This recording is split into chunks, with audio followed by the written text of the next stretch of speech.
What's going on, ladies and gentlemen? Welcome back to the Fringe. I know we've been on the campaign trail leading up to the next federal election.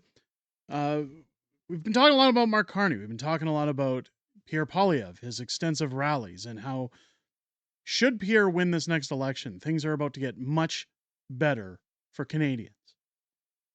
One of the groups of Canadians I think deserves the most respect and deserves the most reward moving forward because they're really, I personally feel are mistreated heavily in this country are our veterans. Our veterans, and I've worked with V4F, I've worked with multiple veterans outlets. Veterans are prepared to do the work that nobody else is. They're prepared to put their lives on the line for the sovereignty and freedom of Canadian people. No matter how the government treats us, they stand on guard for thee. New reports are coming out that veterans are now being offered maid. And I want to get some exposure on this because out of anybody, we've already heard of stories of people saying, oh, you're depressed. Oh, you're sad. Oh, we're going to make it a mental condition. You can just be offered this because it's cheaper to dispose of you than to look after you. Now we're doing it to our veterans. This needs to change. And I sincerely hope that if Pierre Poilievre becomes Prime Minister of Canada, this is on the docket. I'll be meeting with my local Conservative MP this week. I'll be asking him his stance on this. And I want to showcase first more. Let's get business out of the way. Let's talk about the task at hand here. Let's talk about Operation Tango Romeo. This is an amazing YouTube channel. OTR having a veteran on his show recently talking about how he went through some issues, some problems. His funding was cut off, and the government said, well, let's just toss you away. Thanks for your service, but it's cheaper for us to get rid of you, so to speak. Complete disrespect to our veterans. I'm going to play you a clip here, and I want to thank one of our viewers, Mike Freedom Honey, for pointing me on to this. It's a 28-minute long interview, so I'm just going to show clips, and I'll have a link to the video down below. Go, OTR only has 40 subscribers on YouTube right now. Go and follow OTR. Tell them the Fringe sent you. This guy's prepared to talk about some of the things we cannot talk about on this channel. Because a channel this size has to worry about things like censorship, being pushed to the back of the line. This guy gets it. I'm gonna show you his introduction. And then we're going to talk about what's happened to this veteran, get a little bit of background history, and then discuss. Let's take a listen. This is not a conspiracy theory. The government paid the veteran number one, I'll call him. They paid him money and made him sign an NDA to get that money. So he can't ever come forward now. He can't ever do anything about this. He can't say anything about it, but others can. And I have on the show today, David Baltzer. And David Baltzer is the second person other than Christine Gauthier to actually be able to come forward on the show, use his name, and tell the story. David, thanks, man. Thanks for being here. Okay, so David is a veteran who served. First off, so is OTR, so thank you to both of them for their service. As a tax-paying Canadian, warm-blooded Canadian, I can tell you right now I am grateful for both of their services to this country. He gives a little bit of a backstory as to how he ended up in the position that was offered to him by the government. So I'm going to give you a little brief history. Again, I'll have a link down below in the description for full context for the full interview. Please go and check it out. Please go and watch the interview if you have time. Really sad to listen to. And that if this is happening to more than just a couple of veterans, where are we headed in this country? Take a listen. So we're gonna fast forward 6 months later, right? And it, like, because a few times I was on the phone with her, and so when he says her, he's talking about the worker that he was dealing with throughout the military, who's appointed to him after his service. He had signed up for some trauma programs to help him, to help him get through depression, where they send you out for meditation courses, for counseling services, for all kinds of new forms of therapy. And they tried to downplay that on him. Again, the interview spells it all out. We don't have 28 minutes to go through the whole thing. But this is the buildup after he had done this treatment. And he's trying to work with his military worker to figure out what's best for him moving forward, right before he gets the shaft. And I said that, I explained to her that program was the best thing I ever did when I was on the phone with this caseworker out of Scarborough, Toronto at the time. And I remember she went to come back with some snarky remark, and it triggered this anger in me, and I just hung up. And you know what? That was around probably August, and I didn't talk to her at all. And then I get a letter in the mail. One of our big triggers is going to be disrespect, because Yes. that's something that we would have experienced probably during the whatever traumatic experiences in the military. Now, this was around the time of the pandemic that does get mentioned here. But you call me crazy, call me a kook, call me whatever you want. Look, come onto this channel, disrespect me in the comments, talk smack to people online. You don't ever disrespect Canadian military or our veterans. Ever. Yeah, absolutely. So we fast forward 6 months later. I'm living on 25 Capriel Port off of York Boulevard in Toronto, downtown Toronto, with a roommate. Also someone I served with. We were roommates together. And I get a letter in the mail. And what is it? It's before Christmas. And this is when COVID started to kick off too. This is funny because, well, over the night I started to really think about all of this and start having to remember a lot of this. So I'm glad that I did. So I get a letter in the mail. It's from Veteran Affairs. And what does it say? It says my re-education program, my ELB that I was on at the time, is being terminated. This is just in time. We're talking Christmas. And, as going through your stuff, and that's great news, isn't it? And yeah, then, so for people that don't know, ELB is earnings loss benefit, and you get it because you've lost earnings because you have an inability to work. I was on it for a few years, and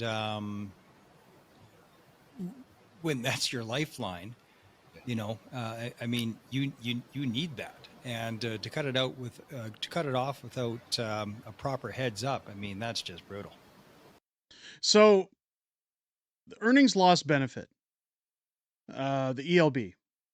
I know several veterans who have to take this because of injuries, because again, their inability to work, trauma, PTSD, you name it. That's what it's there for. And much like old age pension, I can tell you, it's not like it's a ton of money to live off of. It's not like they give them, a couple $1,000s a month or anything like that. We're talking like basics.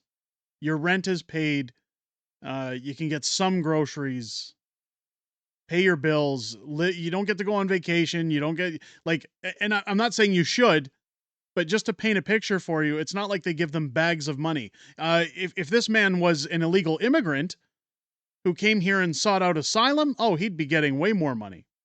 He should have done that instead of serving for his country, right, folks? That's how we treat our veterans in Canada. It's better to come here illegally and plead asylum, but don't you dare serve in our military and get injured, because we just won't help you out. We won't pay you. So they cut him off just before Christmas.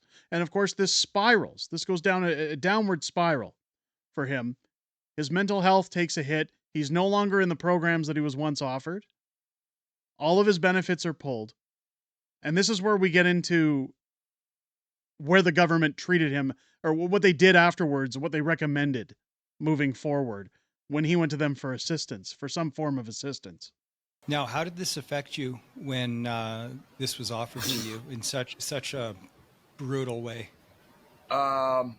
it kind of reaffirmed, it kind of makes you think, is my life worth living? is it worth it? Uh, there's a lot of stuff that goes through your mind, and there went in my mind at the time. I kind of just said, you know what, screw everything, man. I'm gonna go hard and just do whatever I can to get ahead in life at that time, man.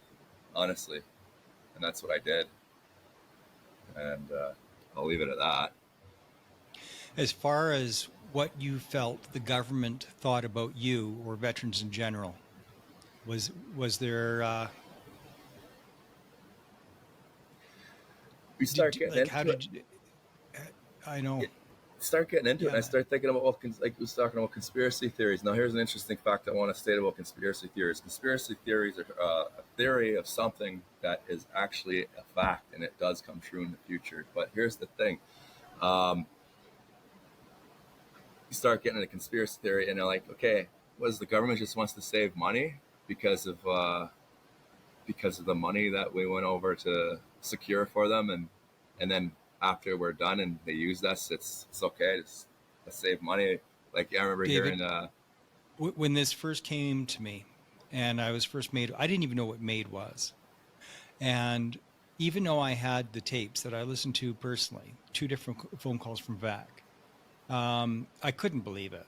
Like I So I didn't play the actual clip of what he was offered because the unaliving word is used. And again, on this channel, because it's a larger channel, YouTube tends to censor that kind of content. They don't want to push it out. So this is where, before I get into my thoughts on this, I want to remind everybody, if you haven't subscribed to the channel yet, please hit that subscribe button. Subscribe to every Canadian political content provider you know on this platform. This kind of content in particular is being heavily censored. In order to get this content out, we're going to need a thumbs up on the like button down below and a comment on the way out to push it past the YouTube censors as much as possible, at least, to make sure this story is shared out. Get it out on social media. Get it out on your X, your Twitter, your Facebook, wherever you have to get it to get eyes on this. Because again, I can't even show the part of the conversation that he had with the government where they offered him and said, well, have you ever thought about this? Have you, he says, look, I'm depressed, I'm broke, I can't live, I can't get my stuff done. And they said, well, have you ever thought about the alternative?